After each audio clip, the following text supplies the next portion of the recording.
নমস্কাৰ বন্ধুসকল, নতুন এটা মিনি ব্লগ লৈ আপোনালোকক স্বাগতম জনাইছোঁ। মোৰ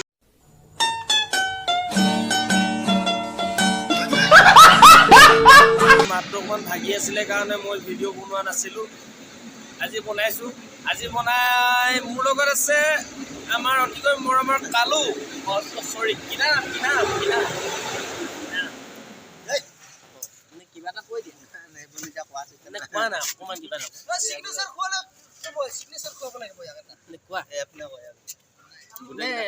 ৰাকেশে ক'লে তুমি মই কৈ দিলোঁ হৈ গ'ল। কি বুলি ক'লা? তোমাৰ গাৰ্লফ্ৰেণ্ড আছে নাই? মোৰ গাৰ্লফ্ৰেণ্ড 4জনীমান আছে মাত্ৰ।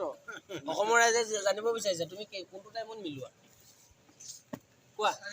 ৰাতি দুজনী গ'লে যাওঁ, দিনত দুজনী উঠালে ৰে দেৱা, উঠালে ৰে বাবা। মুজে আমিৰ কো নাই ৰে। যোৱা কথা কোৱা নাছিলোঁ, মই ফোন কৰাৰ কথা কৈছিলোঁ। চৰি, মোৰ মিনি ব্লগটো সামৰিছোঁ।